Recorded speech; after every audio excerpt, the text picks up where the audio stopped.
may I have your views first, Professor Marandi? Iran can be a very different country.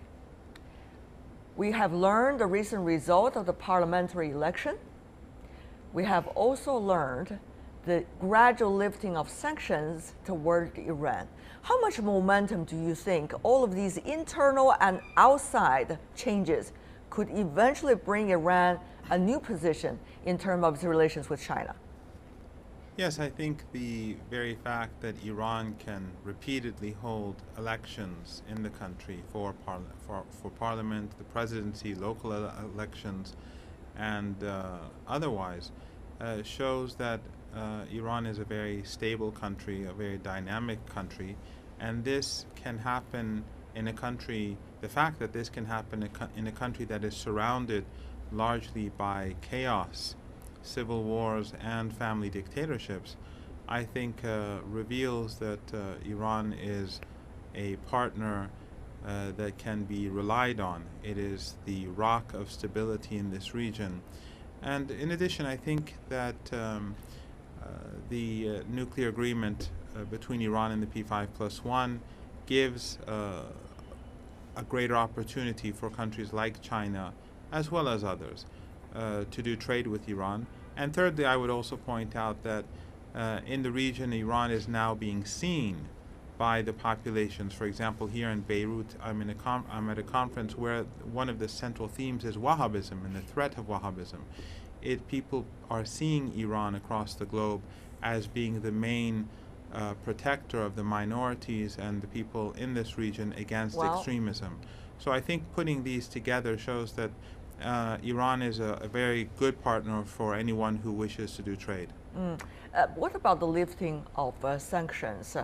How fast do you think, Professor Marandi, that Iran could gather itself together, even though it has already got some very strong economic link with China earlier, but creating new opportunities and new possibilities for not only China, but also others as well?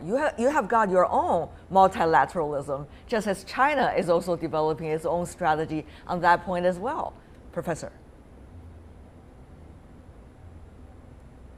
Well, I think that the lifting of the sanctions is creating greater opportunities, especially for European countries. But I think that for China, as well as Russia, because of their close relationship with the country over the past few years, is still a priority. And in Iran, the development of the Silk Road, or the One Belt, One Road policy, is very key, because Iran does most of its trade to the west, to the south, and it would like to develop its trade with the north and the east. And the One Silk One Road, of course, would not only link Iran and China, but it would also be an incentive for countries in Central Asia to develop their economies. So it would be an extraordinarily powerful boost. The only threat, of course, is instability in Central Asia, and therefore countries in the region must take care that extremists do not find a foothold in any of these countries. Professor Marandi, you are a political scientist. You know this better than I do, that Iran really has to keep a very delicate balance. On the one hand, it's an influential country in the region, therefore shouldering certain responsibilities. But Iran, by history, particularly being portrayed by the media, must be believed by some as having different agendas and egos. So how is Iran likely to keep a delicate balance in that regard for others to feel, China, including China, to feel that Iran is a safe political partner and is a safe trade partner in the future as well? Well, I think with regards to politics, the very fact that Iran has very close relations with its neighbors, such as Iraq and Afghanistan, is evidence in itself. Both Iraq and Afghanistan are very vulnerable to extremism. The sort of both Al-Qaeda and ISIL exist in both countries. yet the central government of Iraq, as well as the central government of Afghanistan, rely heavily on Iran to prevent these sort of extremist groups from gaining the upper hand. Of course, there are other countries that help them as well, but I think the very fact that Iran's immediate neighbors are so closely associated with the country is evidence in itself. While Iran has been invaded with U.S. and European support under Saddam Hussein, Iran has never had any intention to retaliate. In fact, the new Iraqi government, the post-Saddam Hussein government, is now considered to be Iran's most important trading partner in the region.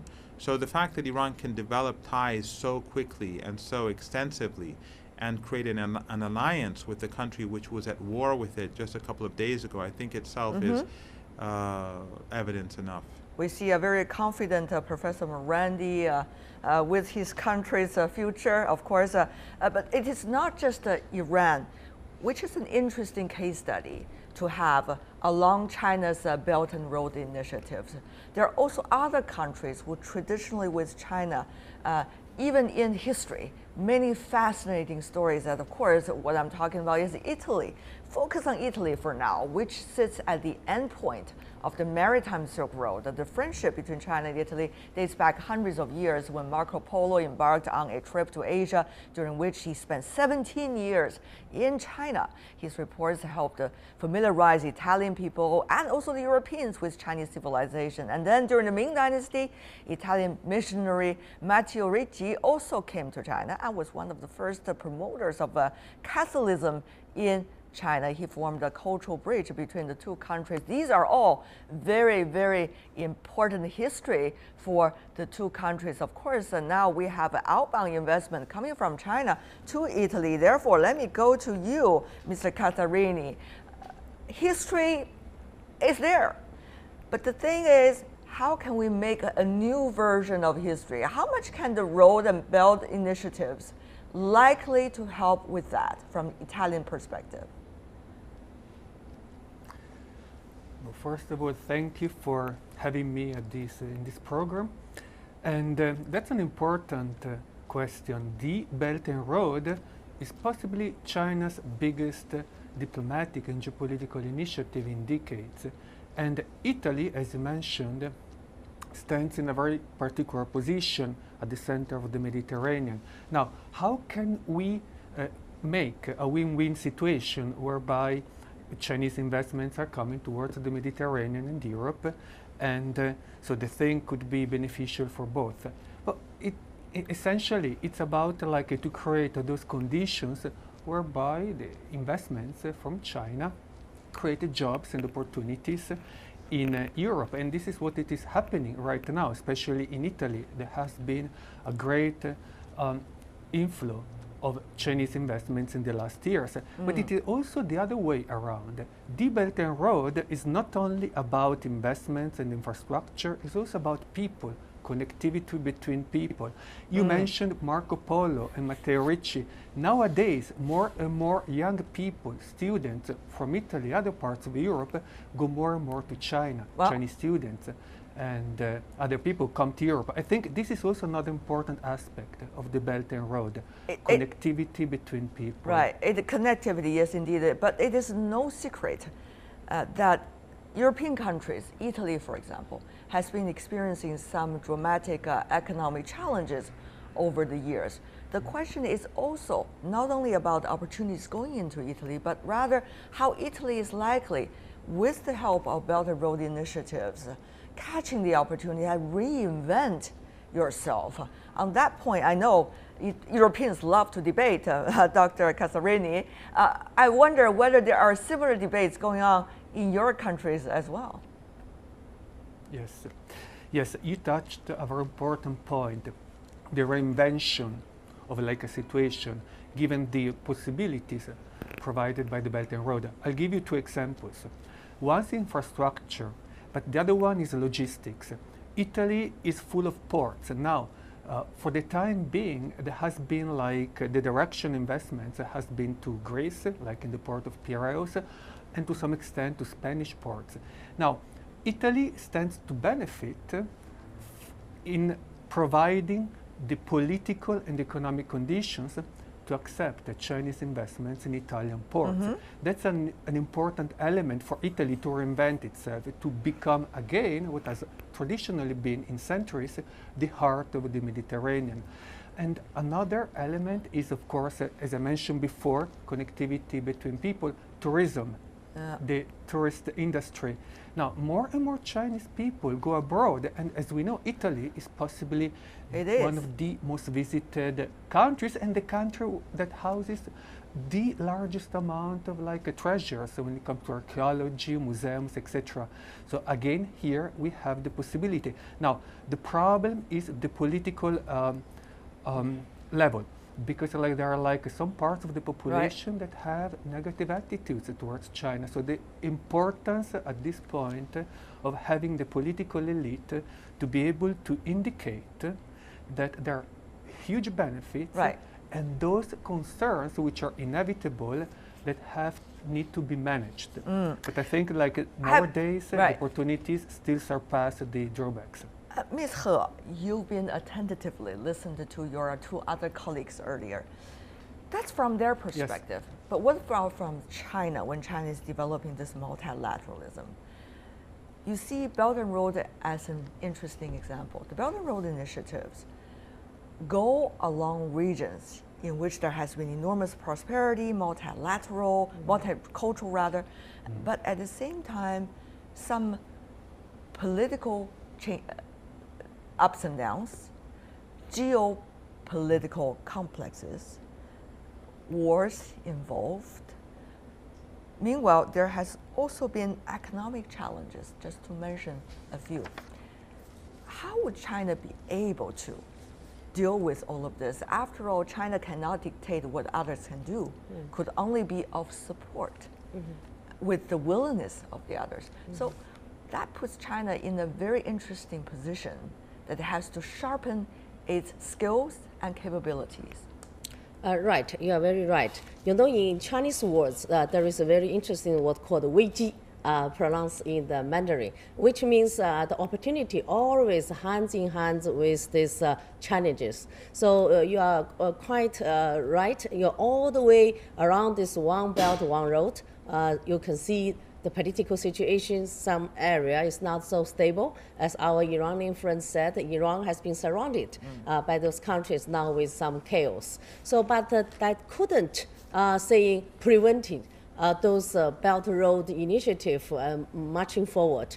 Now I recall earlier this year, President Xi Jinping visited Saudi and also Iran. At that time, these two countries happened to be at a very complicated relationship. They even cut diplomatic ties. So some opinions saying, well, maybe that's not the good time for give this visit. But President Xi still goes there. So which means because they have some chaos, and then China can play its role. Not only this connectivity about economic ties, we also can do some connectivity things for funding those, the relations with them. So we can build, serving as a bridge role for, passing some message between them and also trying to persuade them to sit around the negotiation table. Right. So that's the one thing.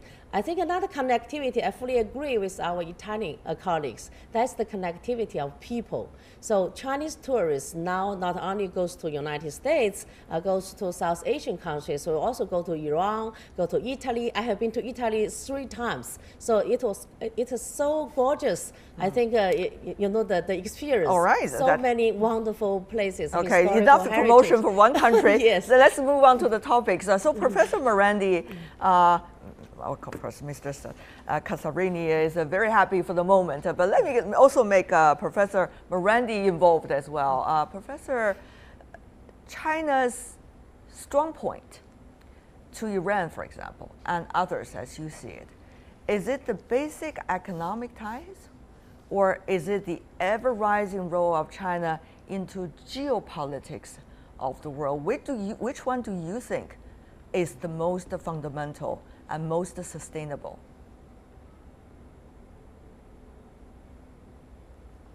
I think it is both. Obviously, the growth of the Chinese economy is both good news for the people of China, but it's also good for those countries that do trade with it. And the same is true with a country like Iran or Italy. But at the same time, I think that the Iranians believe China has played a very constructive role in global politics. The Chinese were, for example, very much opposed to the invasion of Iraq in 2003, which led to a lot of the catastrophes that we see today. The Iranians also oppose it. Iran was the only country in the region, actually, or the only country that neighbored Iraq that was opposed to the war. Or, for example, the NATO destruction of Libya. And the rise of extremism as well is something that's of deep concern to our Chinese counterparts when we have discussions. So the role of China, I think, is something that is welcomed. The same is true, I think, at least in the case of Iran, with regards to the Russian involvement in the region, as well as the Russian role in the UN Security Council in preventing Western unilateral action in countries. So it is a combination of both, but so far, unlike Western European countries and countries in North America that have had centuries of colonization, the Chinese have been far more responsible. All right. And hopefully in the coming years and decades we will see that pattern continue.